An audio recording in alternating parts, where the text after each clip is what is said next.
Hello, good morning. कैसे हैं आप सभी?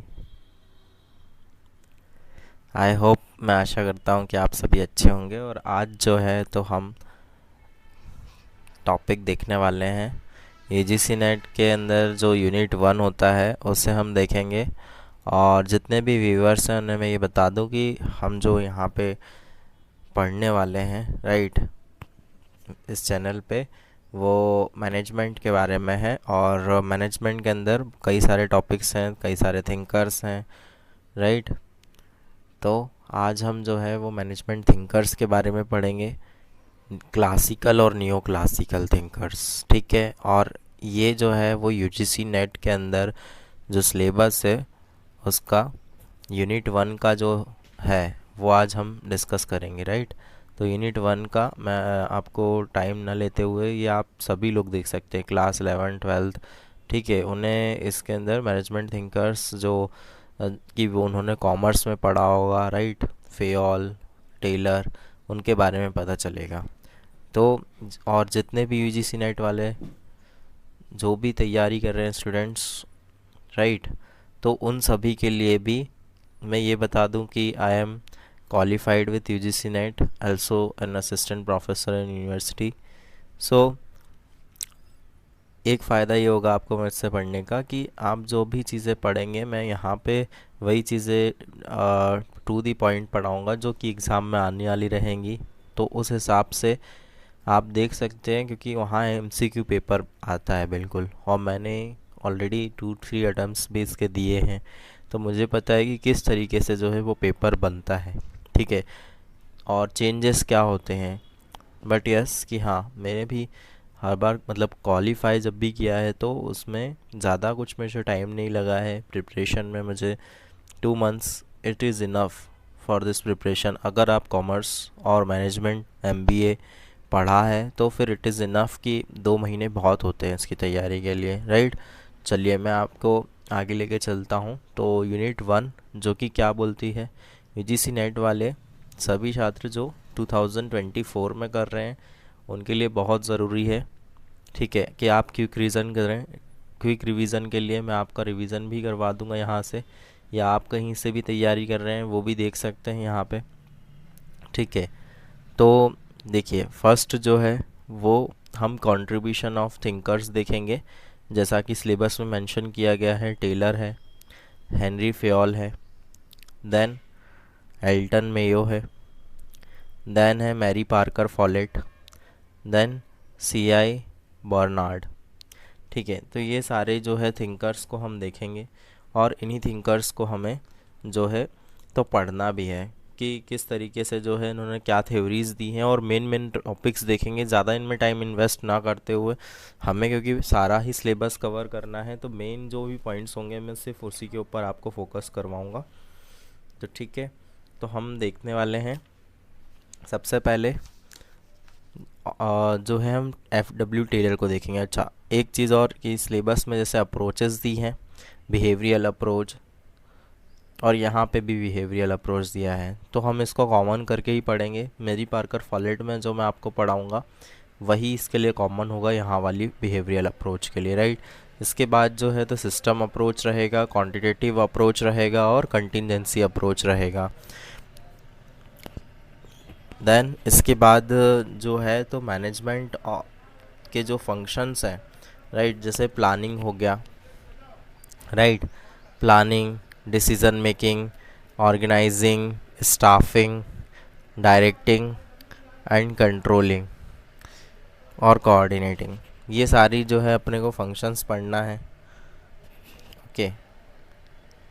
चलिए, तो इस पहली स्लाइड से हम स्टार्ट करते हैं, और यहाँ पे हम देखेंगे कि इवोल्यूशन ऑफ मैनेजमेंट, मैनेजमेंट कैसे कैसे इवॉल्व हुआ है, मतलब शुरुआत से कि क्या था पहले, 20 सेंचुरी के पहले क्या था।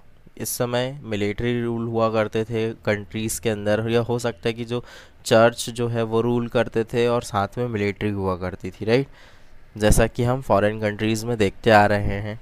और अलग अलग चीज़ें जो है, जैसे चार्ल्स बैबेज हो गए, जेम्स वाट हो गए, ये पहले के लोग हैं जिन्होंने अपने हिसाब से मैनेजमेंट, अभी तक इतना मैनेजमेंट डेवलप नहीं हुआ अपने को। जो है, जो मैंने रेड बॉक्स लगाया है ये मेन है अपने लिए, इसे हमें जो है वो देखना है। देन 1900 जो है और 1910, इसके बीच में जो है वो क्लासिकल थ्योरीज़ के थिंकर्स ने जो है वो अपनी अपनी थ्योरी दी है बस। तो वो भी हमें देखना है कि जैसे ब्यूरोक्रेटिक मॉडल जो है वो किसने दिया, तो मैक्स वेबर ने ब्यूरोक्रेटिक मॉडल दिया। वहीं पे जो है साइंटिफिक मैनेजमेंट की जो थ्योरी दी तो वो किसने दी है, टेलर की। और जो प्रोसेस मैनेजमेंट है वो किसने, तो फेयोल ने। ये सारी चीज़ें आपने पढ़ी होंगी क्लास 12th में भी, उसके बाद आपने ग्रेजुएशन में पढ़ा हो या पोस्ट ग्रेजुएशन में पढ़ा होगा कहीं ना कहीं इनको। लेकिन अब हम जो है वो सिर्फ़ और सिर्फ इस पर्सपेक्टिव से पढ़ेंगे कि हमें एग्ज़ाम क्लियर करना है, और साथ ही साथ उनके बारे में एक बेसिक जानकारी तो होना ही चाहिए। तो उस हिसाब से पढ़ेंगे, और उनकी जो थ्योरीज़ हैं उनके मेन पॉइंट्स हमें पढ़ना है। अच्छा, न्यू क्लासिकल थ्योरी देखिए, इसमें क्या है, एक हॉथॉर्न मॉडल है। ठीक है, हॉथॉर्न मॉडल जो है वो दिया गया है इल्टन मेयो के द्वारा, राइट। उसके बाद जो है बिहेवियरल है, तो बिहेवियरल मैं आपको पढ़ाऊँगा ही सही, ठीक है, उसमें दिक्कत वाली बात है नहीं। ये कई सारे अलग अलग जो भी, जैसे मार्शलो हो गया, हैसबर्ग हो गया, ठीक है, टू फैक्टर थ्योरी जो है इनकी, फिर मैकग्रॉजर हो गए, फिर उसके बाद लिकर्ट का मैनेजमेंट स्टाइल हो गया। तो ये अलग अलग जो है थिंकर हैं, राइट। इसके बाद देखो मॉडर्न थ्योरी, ये जो है आपके सिलेबस में मेंशन है, और एक ये वाला क्लासिकल थ्योरी वाले मेंशन है। और यहाँ पे ऑथर का नाम दिया है जैसे एल्टन मेयो, ठीक है, कहीं थ्योरी का नाम दिया है, कहीं पे मतलब मींस अप्रोच बोल के दिया है, जो वो थ्योरी हो गई। जैसे यहाँ पे आप देख रहे हो, यहाँ लिखा हुआ है सब अलग अलग अप्रोच है, जैसे क्वांटिटेटिव अप्रोच है, राइट, फिर सिस्टम अप्रोच है, राइट, और फिर उसके बाद कंटिजेंसी अप्रोच है। तो ये अलग अलग अप्रोचेस देखेंगे, साथ ही साथ यहाँ पे जो थ्योरीज दी गई हैं क्लासिकल, ये सारी देखते हैं। चलिए तो स्टार्ट करते हैं हमारे फर्स्ट स्लाइड, जो कि या फर्स्ट थिंकर से, जो कि रहेंगे F W Taylor. F W Taylor जो फर्स्ट जो थिंकर हैं, उन्होंने जो है वो थ्योरी दी थी साइंटिफिक मैनेजमेंट की, सभी जानते हैं ये चीज़ को, ठीक है। अच्छा, ये जो व्यक्ति थे वो बिल्कुल ही ज़मीन से जुड़े हुए बोल सकते हैं, या फिर एक वर्कर के स्तर से ऊपर उठते हुए अपर लेवल मैनेजमेंट तक पहुँचे, जहाँ इन्होंने कई सारी चीज़ों को बताया कि किस तरीके से जो है वर्कर के काम करने के तरीके में, या ऑर्गेनाइजेशन के अंदर किस तरीके से हम काम कर सकते हैं एक बेस्ट वे में, अगर हम उसको साइंस के साथ जोड़ दें तो। ठीक है, इन्होंने पहले तो देखिए मैं आपको कुछ चीज़ें बता दूं इसमें, कि यहाँ पे इन्होंने कुछ इनएफिशिएंसीज़ के बारे में बताया है। इनएफिशिएंसी मतलब कि कई सारे वर्कर्स जो होते हैं उनके अंदर, मतलब ज़रूरी नहीं कि वो सारी जो है वो हर एक व्यक्ति क्षमता के साथ ही काम करे। अच्छा, एक चीज़ और कि क्लासिकल की जितनी भी थ्योरी है वो सारी एफिशिएंसी के ऊपर वर्क करती हैं, ठीक है, कि वर्कर की कैसे अपना एफिशिएंसी को बढ़ा सकते हैं उस वे के लिए काम करती हैं। तो इनका मानना ये था कि जो ट्रेडिशनल मैनेज कर रहे हैं हम, या ट्रेडिशनल जो अभी तक हम मैनेज करते आए हैं, वो हमें इनएफिशिएंसी की तरफ ले जाती हैं। लाइक क्या, कि डिसीज़न जो है वो हम इंट्यूशंस के बेस पे लेते हैं, या जो रूल ऑफ थंब चला हुआ आ रहा है उसके बेस पे लेते हैं, ठीक है। तो हमें वो नहीं करना चाहिए on the basis of hunch, okay. इसके अलावा जैसे इम्प्रॉपर डिवीज़न ऑफ वर्क करते हैं, ठीक है। इम्प्रॉपर डिवीज़न ऑफ वर्क जो हो गया, वो हो जाता है कि एक पुराने तरीके से हमने जो है काम करने के लिए वर्कर को दे दिया, अब हमने उसमें ये नहीं देखा कि वो उस वर्कर के लायक है कि नहीं काम, क्योंकि हर वर्कर अलग अलग उसको चीज़ों का नॉलेज होता है और वो उसमें मास्टर होता है। पर हम एक ही वर्कर को अगर सारी चीज़ दे देंगे तो वो भी गलत है। तो वो चीज़ें नहीं करना है, इनका कहने का मतलब है। फिर उसके बाद lack of standardization of work and its methods, तो उसमें स्टैंडर्डाइजेशन की कमी होना वर्क के अंदर, वो भी गलत हो जाएगा, ठीक है। उसके अलावा फिर क्या होगा कि poor understanding and lack of clarity in relations between worker और मैनेजमेंट। अगर अंडरस्टैंडिंग ही नहीं है, या पुअर अंडरस्टैंडिंग है मैनेजमेंट और वर्कर के बीच, तो भी क्या होगा कि डाउट्स आएंगे, उनको लगेगा कि वर्कर्स के साथ जो है वो एक्सप्लॉइटेशन हो रहा है। ठीक है, वर्कर्स को लगेगा कि मैनेजमेंट जो है वो उनके साथ एक्सप्लॉइट कर रहा है या एक्सप्लॉइटेशन कर रहा है उनका, इस तरीके से। तो इन्होंने क्या करा कि इस प्रॉब्लम को सॉल्व करने के लिए इन्होंने कुछ चीज़ें बनाई, और इनका जो फोकस गया वो गया एफिशिएंसी पे, और वही हम अब इसमें देखने वाले हैं। राइट, तो जैसे कि उन्होंने बोला कि फर्स्ट वाला बोला उन्होंने कि उनका प्रिंसिपल की development of true science for each element of work. ये बोल सकते हैं कि हर एक वर्क के साथ एक एलिमेंट जुड़ा होना चाहिए, मतलब एक साइंस जुड़ी होनी चाहिए। और उन्होंने इसको बताया कि हर एक काम को करने का एक अच्छा तरीका खोजो, बेस्ट तरीका खोजो। ठीक है, और वो किससे होगा, टाइम और मोशन स्टडीज़ के साथ। राइट, देन ओके वेट, हाँ राइट, उसके बाद सेकंड उन्होंने ये बताया कि फिर जो साइंटिफिक है सिलेक्शन जो है, scientific selection and progressive development of workman. Second उन्होंने बोला कि साइंटिफिक सिलेक्शन करना चाहिए, मतलब साइंस को लेके चलना है हमको सिलेक्शन करते समय भी, याद रखना। Then progressive development of workman, एक जो वर्कमैन का जो प्रोग्रेसिव डेवलपमेंट होता है ना, उसको भी हमें ध्यान में रखते हुए चलना चाहिए। और इसके लिए हमें क्या करना चाहिए, तो जो व्यक्ति जिस काम के लिए बना है उसको वही काम करना चाहिए, means ensuring right man eight right job. उसके बाद उन्होंने बोला है सिस्टमेटिक ट्रेनिंग होना चाहिए सबकी। उसके बाद उन्होंने बोला है डेवलपमेंट ऑफ वर्कर, जो भी वर्कर का डेवलपमेंट होना चाहिए बाय ग्रांटिंग अपॉर्चुनिटीज़। ठीक है, तो उनको अपॉर्चुनिटीज़ देना चाहिए जिससे उनका डेवलपमेंट हो सके। ठीक है, ये चीज़। नेक्स्ट हम ये देखते हैं कि थर्ड उन्होंने ये बोला है, right,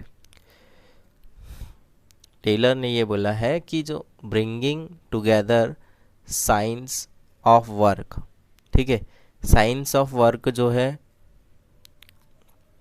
and scientifically selected and trained man.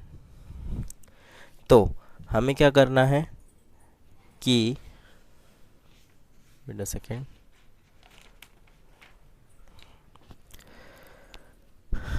हमें एक साथ जो है साइंस और वर्क के साथ साइंस को लेके आना है, और साथ ही साथ जो ट्रेंड मैन या सिलेक्टेड जो साइंटिफिकली जो प्रोसेस होती हैं उनको भी सिलेक्ट करना है। राइट, जैसे कि it is duty of management to inspire workers for their heartly cooperation.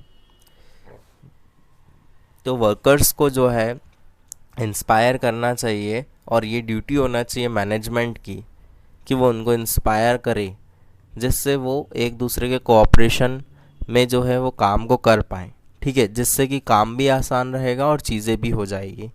ठीक है, तो यहाँ पे उन्होंने मेन फोकस यही है कि ट्रेन्ड मैन को जो है वो सिलेक्ट किया जाए बजाय कि अनट्रेन को।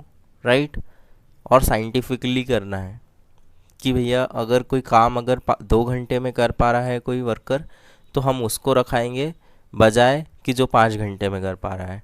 राइट, उसके अलावा देखिए डिवीज़न ऑफ वर्क है, division of work and bearing of responsibility जो होती है ना, ये होना कि टेलर का क्वेश्चन था वो ट्रेडिशनल अथॉरिटी पे क्वेश्चन करते थे। ठीक है, जहाँ पे क्या होता है मैनेजर ये बिलीव करते थे कि कम रिस्पॉन्सिबिलिटी जो है वो दी जाए, या keeping with them lesser responsibility by delegating maximum possible. और ज़्यादा से ज़्यादा वो क्या करते थे कि कम कम रिस्पॉन्सिबिलिटी जो है खुद के ऊपर रखते थे, और ज़्यादा से ज़्यादा वो दूसरे जो वर्कर्स थे उनके ऊपर रिस्पॉन्सिबिलिटी दे देते थे। पर ठीक है, टेलर का क्या मानना था, टेलर का मानना था कि वर्कर और मैनेजमेंट दोनों के पास में जो है वो इक्वल ही रिस्पॉन्सिबिलिटी होना चाहिए। और इसके लिए उन्होंने एक मॉडल भी सजेस्ट करा था कि वो था कि फंक्शनल फॉरमैनशिप मॉडल। ठीक है, आगे चल के उन्होंने एक मॉडल सजेस्ट करा, फंक्शनल फॉरमैनशिप मॉडल, जो कि कहाँ पे काम करेगा, तो प्लानिंग और प्रोडक्शन पे काम करेगा। हम वो देखते हैं, तो प्लानिंग और प्रोडक्शन पे काम करेगा जो ये फंक्शनल फॉरमैनशिप मॉडल है। इसमें आप देखेंगे कि रूट क्लर्क, जैसे 2 तरीके से प्लानिंग इंचार्ज होगा एक व्यक्ति, और एक होगा प्रोडक्शन एग्जीक्यूशन लेवल का इंचार्ज, या प्रोडक्शन इंचार्ज बोल दो आप। तो इसमें जो है 2 सेक्शन में इसको डिवाइड करके, और उन्होंने बताया है कि रूट क्लर्क मतलब क्या, कोई रॉ मटेरियल अगर आज आया है फैक्ट्री के अंदर, तो वो किस तरीके से जो है आगे बढ़ेगा, कहाँ जाएगा, पहले उसको क्या करेंगे, फिर उसके बाद उस क्या करेंगे, उसके बाद क्या करेंगे, ये सारी चीज़ें रूट क्लर्क डिसाइड करेगा। देन इंस्ट्रक्शन कार्ड क्लर्क होगा जो कि वर्कर्स को इंस्ट्रक्शन देगा कि आपको इस तरीके से करना है। Then time and cost clerk, time and cost clerk ये बताएगा कि टाइम कितना लगना है, कॉस्ट कितनी लगनी है किसी भी चीज़ को करने के लिए। फिर डिसिप्लिनेरियन, डिसिप्लिनेरियन जो है वो ये डिसाइड करेगा कि डिसिप्लिन होना चाहिए और डिसिप्लिन बनाए रखना है। ठीक है, now come to the production और एग्जीक्यूशन लेवल। तो ये गैंग बॉस है फर्स्ट, राइट। फर्स्ट में गैंग बॉस मतलब कि ये देखेगा वो व्यक्ति कि सारी चीज़ें रेडी है कि नहीं, सारी टूल्स रेडी है कि नहीं काम करने के लिए, राइट। उसके बाद जो है तो स्पीड बॉस है, ये स्पीड चेक करेगा कि स्पीड प्रॉपर है कि नहीं, कोई काम हो रहा है तो उसमें सही से हो रहा है कि नहीं, उतने टाइम तक हो जाएगा कि नहीं, वर्कर की स्पीड कैसी करने की। उसके बाद रिपेयर बॉस, रिपेयर बॉस ये इंश्योर करेगा कि कोई भी मशीनरी अगर ख़राब है तो वो रिपेयर हो गई है या उसको टाइम पे रिपेयर करवाना। देन इंस्पेक्टर है, इंस्पेक्टर ये डिसाइड करेगा कि हर एक चीज़ को वो देखेगा कि सही से हो रही है नहीं हो रही है, क्या चीज़ है क्या चीज़ नहीं है, गलत क्या है, वो इंस्पेक्टर करने का काम करेगा, देखने का काम। ठीक है,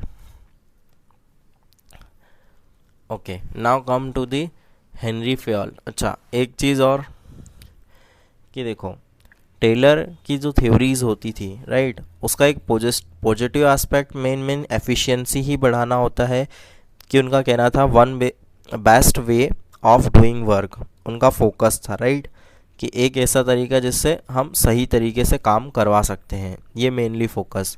लेकिन इनका नेगेटिव एस्पेक्ट भी था। नेगेटिव एस्पेक्ट क्या था कि इक्वली जो टेलरिज्म जो है वो किस तरीके से क्रिटिसाइज़ किया जा रहा था कि इसमें ट्रेड यूनियंस को लग रहा था कि इसमें जो है कि लोगों की छटनी हो रही है। मतलब कि क्या हो रहा था, उनका जो है काफ़ी ज़्यादा ऐसे लोगों को बस सिलेक्ट किया जा रहा था जिनके पास है, मतलब वर्कर्स के हित में कुछ बात नहीं हो रही थी।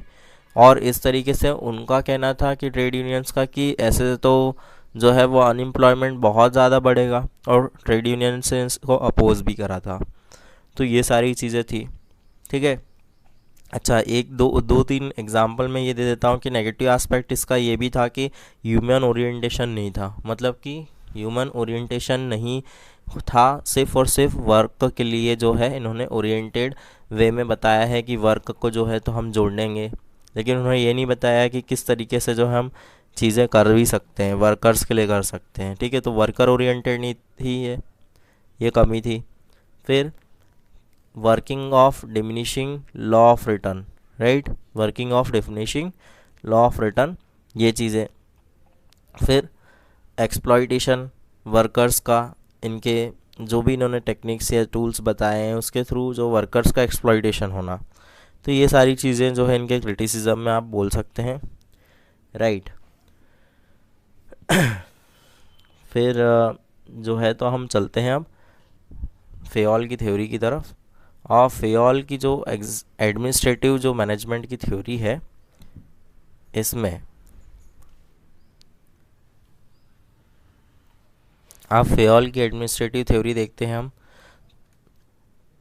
तो फेयोल की एडमिनिस्ट्रेटिव थ्योरी जो है मैनेजमेंट की, उसमें उन्होंने कुछ 14 प्रिंसिपल्स जो है बताए हैं, और इन्होंने भी एफिशिएंसी के ऊपर काम किया है। जैसा कि मैंने बोला कि क्लासिकल थिंकर हैं ये भी, तो इन्होंने भी उसी के ऊपर काम किया है, राइट। और इनके पास जो है तो मेन ये वजह थी, ये एक अपर लेवल से व्यक्ति थे। ठीक है, इन्होंने एक अपर लेवल मैनेजमेंट में काम किया है। मतलब एक मोटी मोटी जानकारी आप बस यही समझिए कि अपर लेवल में इन्होंने काम किया है, तो उस हिसाब से इन्होंने एक एडमिनिस्ट्रेटिव वे बताया है कि मैनेजमेंट को एक इन्होंने किस तरीके से एडमिनिस्टर किया जा सकता है एक ऑर्गेनाइजेशन के अंदर। तो इन्होंने कुछ 14 प्रिंसिपल दिए हैं जिसके बेसिस पे जो है हम ये बता सकते हैं कि हमें लेबर या वर्कर या मैनेजमेंट जिसको हम बोलते हैं तो वो किस तरीके से काम करेंगे या उनके लिए क्या मेथड्स होंगी काम करने की, वही मेथड 14 इन्होंने प्रिंसिपल्स के अंदर बताया है। ओके, नाउ तो हम फर्स्ट देखते हैं कि division of labour. Division of labour में इन्होंने क्या बोला है कि डिवीज़न ऑफ लेबर करना चाहिए हमें, जिससे क्या होगा कि ज़्यादा अच्छे से काम हो सकेगा, ठीक है। और काम जो कर रहे थे वही काम होगा, लेकिन एक चीज़ में किसी को स्पेशलाइज कर दिया, ठीक है, दूसरी चीज़ में किसी और को स्पेशलाइज कर दिया। फॉर एग्ज़ाम्पल कि हमारे पास एक बॉटल है, तो बॉटल के ढक्कन बनाने वाले व्यक्ति एक होंगे और पूरा उसका बॉटल का दूसरा भाग बनाने वाले व्यक्ति वो अलग होंगे, राइट। वैसे ही जैसे कि हम बोल सकते हैं कि कार मैन्युफैक्चरिंग जब होती है या कार बनाई जाती है, तो उसमें उस टायर कोई और बनाता है और बाकी की बॉडी कोई और बनाता है, राइट। तो ये चीज़ें कहने का मतलब है, तो काम जल्दी भी होगा, ये नहीं कि पूरी कार एक ही व्यक्ति बना रहा है फिर टायर भी बना रहा है, ठीक है। तो हम उसको डिवीज़न ऑफ लेबर बोल देंगे, राइट, जिससे हमारा काम भी अच्छे से हो जाएगा और सामने वाला एक चीज़ में स्पेशलाइजेशन भी होगा उसका। नेक्स्ट है अथॉरिटी और रिस्पॉन्सिबिलिटी। अथॉरिटी और रिस्पॉन्सिबिलिटी में क्या चीज़ होती है, तो इनके बीच में जो है हमें एक समानता लानी होगी, ठीक है। अथॉरिटी और रिस्पॉन्सिबिलिटी जो है इतनी हमें देना पड़ेगी। किसी भी व्यक्ति को मान लीजिए कि रिस्पॉन्सिबिलिटी देकर ही काम नहीं होता है, रिस्पॉन्सिबिलिटी दे देंगे तो अथॉरिटी नहीं देंगे तो भी काम सही से नहीं चलेगा। फॉर एग्ज़ाम्पल कि किसी व्यक्ति को एक दिन के लिए इंचार्ज बना दिया गया है मैनेजर की जगह पे, बस सिर्फ उसको रिस्पॉन्सिबिलिटी दे दी है मैनेजर ने और मैनेजर उसको छोड़ के चला गया है, बट अथॉरिटी नहीं दी, तो इस केस में काम जो है हो तो जाएगा, लेकिन काम की जो उतनी एफिशिएंसी है, जो हम बोलते हैं क्वालिटी है, वो नहीं होगी, राइट। अच्छा, डिसिप्लिन पे आओ। डिसिप्लिन क्या है, ओबीडियंस ऑफ स्टैंडिंग एग्रीमेंट और terms and conditions of employment, ठीक है। तो हमें हर एक चीज़ को ध्यान में रखना होगा कि डिसिप्लिन कितना है, ठीक है। कंडीशन ऑफ एम्प्लॉयमेंट कितनी है ये तो चेक करना ही है कि मतलब कितनी डिसिप्लिन जो है वर्कर्स मेंटेन कर रहे हैं जगह पे, पर साथ ही साथ हमें ये भी देखना है कि कितनी डिसिप्लिन से हमने जो है वो टर्म्स ऑफ एम्प्लॉयमेंट है, मतलब किस तरीके से अगर हम हायर कर रहे हैं वर्कर्स को, ये जो मैनेजमेंट हायर कर रहा है वो कितना ज़्यादा जो है अच्छे से उनके लिए पॉलिसी फ्रेम कर पा रहा है, क्या उनको प्रॉपर छुट्टी मिल रही है, क्या उनको प्रॉपर सैलरी मिल रही है टाइम पे, किस तरीके से। तो वो चीज़ें हमें देखना होगी, एक डिसिप्लिन बना के रखना होगी हर चीज़ में। फिर यूनिटी ऑफ कमांड, राइट। अच्छा, यूनिटी ऑफ कमांड जो है, ये जो चीज़ है यूनिटी ऑफ कमांड, इसमें क्या है कि हमें ये चेक करना पड़ेगा कि किसी भी एक्शन के लिए सिर्फ हमारे को मान लीजिए कि 10 वर्कर हैं, तो 10 वर्कर हैं तो ज़रूरी नहीं है कि एक वर्कर के ऊपर एक ही सुपीरियर हो सकता हो एक वर्कर के ऊपर 2 सुपीरियर हो, राइट। तो वो चीज़ नहीं होना चाहिए, ठीक है, 2 सुपीरियर नहीं होना चाहिए, एक वर्कर एक ही सुपीरियर के अंडर में काम करेगा। फॉर एग्ज़ाम्पल प्रोडक्शन के लिए है कोई टीम तो उसको प्रोडक्शन हेड देखेगा, अगर कोई फाइनेंस के लिए है तो उसका फाइनेंस का हेड देखेगा, या फाइनेंस के लिए या फिर हम बोल सकते हैं जैसे कोई सुपरवाइज़र है तो सुपरवाइज़र के अंडर में एक ही सुपरवाइज़र के अंडर में 10 व्यक्ति हैं, बट उन 10 व्यक्ति के ऊपर अगला सुपरवाइज़र नहीं होना चाहिए उन्हीं सेम व्यक्तियों पर। तो वो चीज़ जो है हमारा यूनिटी ऑफ कमांड क्रिएट करेगा। अगर एक व्यक्ति कमांड दे रहा है तो उनके लिए समझना आसान होगा और उससे सारी चीज़ें बेटर चलेंगी, राइट। उसके अलावा देखो यूनिटी ऑफ डायरेक्शन। अच्छा, यूनिटी ऑफ डायरेक्शन में क्या चीज़ें होती हैं कि एक व्यक्ति होता है और एक प्लान होता है, राइट। और वही प्लान जो है हर एक्टिविटी के लिए फॉलो किया जाता है और उसमें एक हेड होता है जो कि वो पूरी एक्टिविटीज़ को देखेगा, ठीक है। और वो एक ही टाइप की एक्टिविटी होंगी, जैसा मैंने बताया अभी आपको कि हम डिवीज़न ऑफ लेबर तो कर रहे हैं, मतलब एक चीज़ के लिए या एक प्लान के लिए एक हेड और उसमें एक ही टाइप की एक्टिविटी को देखना, ये हमारा यूनिटी ऑफ डायरेक्शन हो गया कि हम एक ही डायरेक्शन में मूव कर रहे हैं, सारी चीज़ें एक ही एक्टिविटी है, एक ही हेड है, एक ही प्लान है, ओके, ये सारी चीज़ें। Then subordination of individual interest to general interest. अच्छा, तो इंडिविजुअल इंटरेस्ट को जो है वो सबऑर्डिनेट करना है जनरल इंटरेस्ट के लिए, ठीक है। अगर कोई एक व्यक्ति है ठीक है, अगर उसकी वजह से पूरी ऑर्गेनाइजेशन इफेक्ट हो रही है तो वो चीज़ नहीं होना चाहिए। ठीक है, बजाय कि हम सारे व्यक्ति को देखें। ठीक है, तो हमें जनरल इंटरेस्ट फॉलो करना चाहिए, ना कि एक व्यक्ति को जो है वो फेवर करना चाहिए किसी चीज़ के लिए। ठीक है, क्योंकि सारे व्यक्ति, फॉर एग्जांपल कि एक इंटरव्यू होता है, मैं आपको यहाँ का एग्जांपल दे रहा हूँ कि इंटरव्यू हुआ और उस इंटरव्यू में सारी चीज़ें 10 व्यक्ति आए और 10 व्यक्ति में से अगर कोई जान पहचान वाला है तो उस एक व्यक्ति को नौकरी ऐसे ही दे दी गई बगैर उसके। तो हमें वो चीज़ नहीं करना, बिकॉज एक पोस्ट तो चली गई, बाकी 9 पोस्ट बची। अब वो, या बोल सकते हैं 9 व्यक्ति बचे। ठीक है, और पोस्ट 4 ही थी मान लो, तो वहाँ पे अगर 4 पोस्ट थी तो 3 ही पोस्ट बची उन 9 व्यक्ति के लिए, और एक व्यक्ति को हमने दे दी, तो ऑलरेडी वो चीज़ जो है वो गलत हो जाएगी। तो हमें वहाँ पे जनरल इंटरेस्ट सोच के चलना है, सबके बारे में सोच के चलना है, तभी जो है वो चीज़ें सही होंगी, ऐसा फेयोल का मानना था। राइट, अब आगे चलिए। तो फेयोल का नेक्स्ट प्रिंसिपल ये बोलता है रेमुनरेशन। अच्छा, तो रेमुनरेशन जो है वो एक फेयर होना चाहिए। ठीक है, fair for the personal and affordable to the firm for satisfaction of both. Sorry. ठीक है, ओके। तो रेमुनरेशन जो होना चाहिए वो ऐसा होना चाहिए कि लोगों के लिए जो काम कर रहे हैं उनको ऐसा ना लगे कि हमने कम दिया है, हमें कम मिला है, या फिर कुछ ज़्यादा मिलना चाहिए था। और वैसे ही मैनेजमेंट को ये लगना चाहिए कि हाँ, जितना वर्क जो है वर्कर कर रहा है उतना ही वर्क के हम उसको पैसे दे रहे हैं। तो ये दोनों के बीच में कन्फ्लिक्ट नहीं होगा, ना मैनेजमेंट के बीच में होगा ना वर्कर के बीच में। वैसे ही सेंट्रलाइजेशन है, तो सेंट्रलाइजेशन में क्या होता है कि सेंट्रलाइजेशन में सारी चीज़ों को जो है वो सेंट्रलाइज नहीं करना है। अगर छोटी फॉर्म है, फॉर्म को देखते हुए हमें चीज़ों को कंट्रोल करना चाहिए। अगर बड़ी फर्म है तो हमें जो रिस्पॉन्सिबिलिटी और अथॉरिटी है तो उसको डिसेंट्रलाइज करना चाहिए, डेलीगेट करना चाहिए। और वहीं अगर छोटी फॉर्म है तो हो सकता है उस स्मॉल यूनिट्स के अंदर हम सेंट्रलाइजेशन कर सकते हैं। ठीक है, तो ये चीज़ का ध्यान हमें रखना पड़ेगा। देन उसके बाद जो है स्केलर चेन ऑफ और हायरार्की। स्केलर चेन और हायरार्की जो होती है, हमें ये ज़रूर से डिफाइन करना चाहिए कि किस तरीके से जो है टॉप से लोवेस्ट रैंक तक जो है हर व्यक्ति की अथॉरिटी होगी। ठीक है, फॉर एग्ज़ाम्पल कि एक ट्रायंगल है और इस ट्रायंगल में ये पॉइंट जो है वो डिसाइड होगा कि अपर लेवल पे कौन होगा। राइट, वैसे ही यहाँ पे फिर लोअर लेवल, ठीक है, पे कौन होगा। ठीक है ना, तो ये चीज़ें हमें डिसाइड करना है, यहाँ कौन होगा, यहाँ कौन होगा। Like scalar chain like this, हम बोल सकते हैं कि एक ऐसी वे होना चाहिए।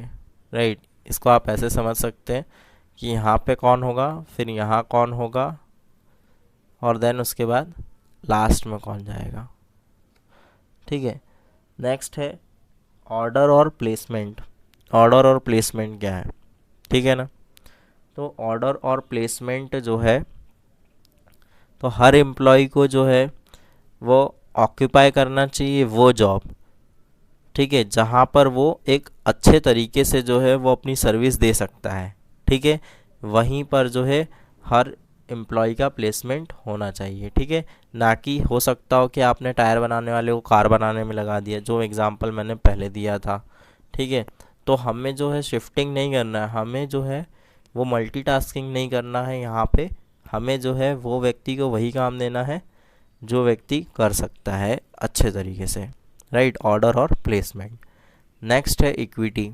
इक्विटी में क्या होगा कि एक कॉम्बिनेशन होगा जहाँ पे हम कॉम्बिनेशन किसका करेंगे, काइंडलीनेस एंड जस्टिस इन मैनेजर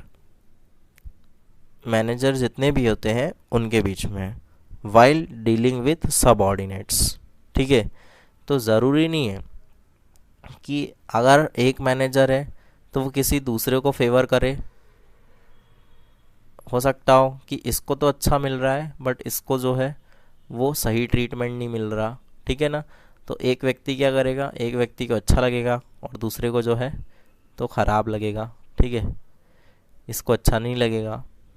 ठीक है, तो फेवर करना है उसको तो दोनों को एक साथ ही फेवर करना होगा, या तो दोनों को ही फेवर नहीं करना पड़ेगा। ठीक है, मतलब सभी के लिए, ऐसा नहीं कि दो के लिए फेवर करना है, सभी को अच्छे से रखो या फिर सभी को एक जैसी कंडीशन दो। उसके बाद stability of tenure. Stability of tenure देखो, स्टेबिलिटी ऑफ टेन्योर में क्या होगा कि जितनी भी कंडीशंस है, जो suitable condition should be created to minimize turnover of employees. ठीक है, instability is cause and effect of bad management. तो सारी चीज़ें जो है हमें देखते हुए चलना है कि अगर कंडीशंस अच्छी देंगे, हम ये सूटेबल कंडीशंस देंगे, वर्किंग प्लेस अगर अच्छा होगा, वहाँ पे सही फैसिलिटीज़ मिलेंगी सभी को, तो जो स्टेबिलिटी ऑफ टेन्योर है वो भी सही होगा। ठीक है, या फिर हम बोल सकते हैं कि जो हम टेम्प्ररी बेस पे वर्कर हायर करते हैं उनको नहीं करना चाहिए, उनको एक टाइम फ्रेम देना चाहिए कि हाँ आप इतने साल के लिए हो, अगर कॉन्ट्रैक्ट बेसिस पर भी हैं तो भी। या फिर कोई व्यक्ति आज जॉब पे आया है तो ज़रूरी नहीं कि उसको हमें निकाल देना है अगर हमारे पास ऑर्डर नहीं है। तो इस चीज़ को इंश्योर करके चलना पड़ेगा कि एक लय से या फिर एक कंटिन्यूस वे में जो है हमारे को उनको एक स्टेबिलिटी ऑफ टेन्योर देना ही पड़ेगा। ठीक है, तो ये फेयोल का कहना है। इसके बाद इनिशिएटिव।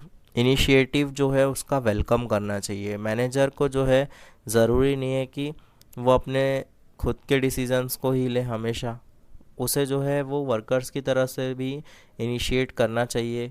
अगर कोई डिसीज़न लेना है तो वो उनकी तरफ से भी मंगवा सकता है कि आपको क्या लगता है, लाइक उनका सोचना क्या है, क्योंकि वर्कर्स भी उसके साथ काम करते हैं। देन उसके बाद है एस्पिरिट डिकॉप्स। एस्पिरिट डिकॉप्स में क्या होता है कि ये बताता है कि एक हारमोनी और यूनियन जो है वो पर्सनल के बीच में, मतलब वो पर्सन्स के बीच में होना ही चाहिए। ठीक है, और यही जो है वो एक सोर्स होता है ऑर्गेनाइजेशन की स्ट्रेंथ का। Communication is needed for team work and it is an extension of principle of unity of command.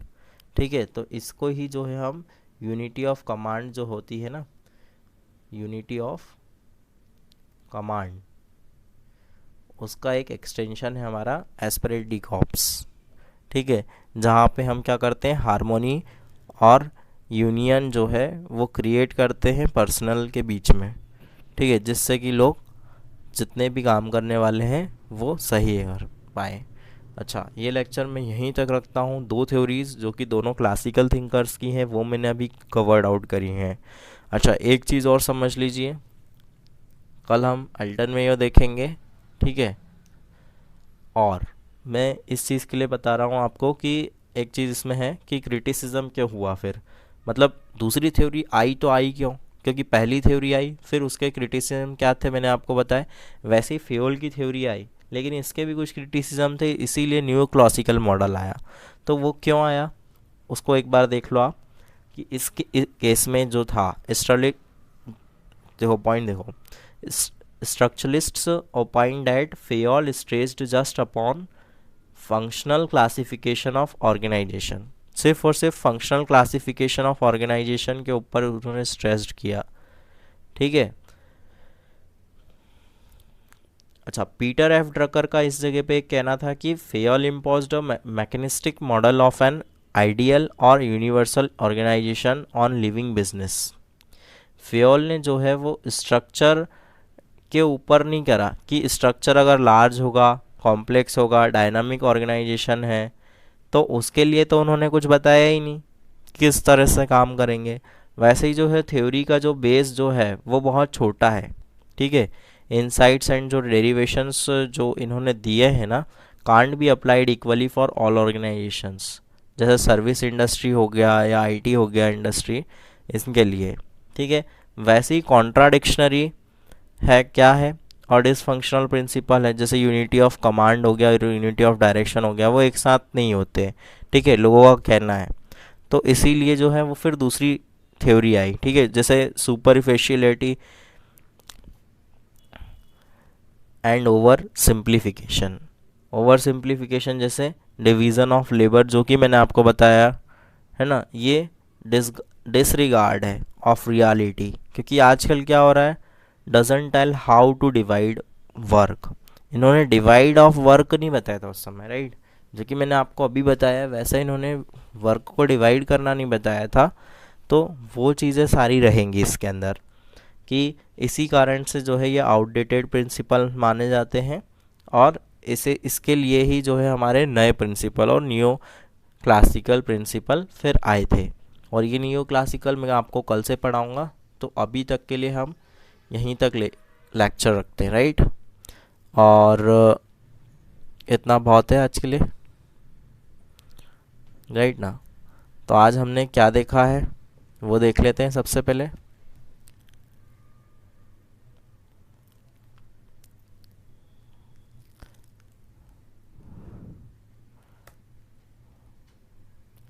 ठीक है, तो मैंने आपको क्या बताया है अभी, मैंने आपको बता दिया है, फेयोल बता दिया है और टेलर बता दिया है।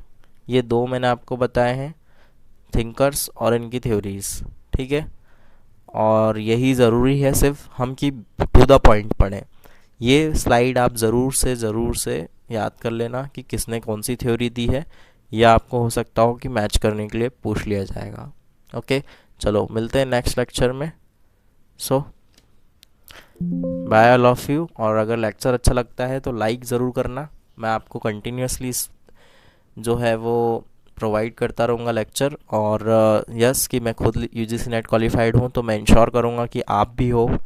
और इसके लिए आप बिल्कुल एक क्विक रिवीजन मेरे वीडियो से तो ले ही सकते, तो ज़रूर से ज़रूर रोज़ आप वीडियो देखें, जिससे कि आपको यूजीसी नेट में कहीं ना कहीं आपके 2, 4, 5, 10 पॉइंट्स आराम से इंक्रीज़ होंगे। और मैं चाहता हूँ कि अगर आप ये भी देखेंगे तो इतना मैं कह सकता हूँ कि आपका सिलेक्शन भी जो है होगा ही होगा, राइट। इतना तो मैं मैनेजमेंट के पेपर में करवा दूंगा आपको।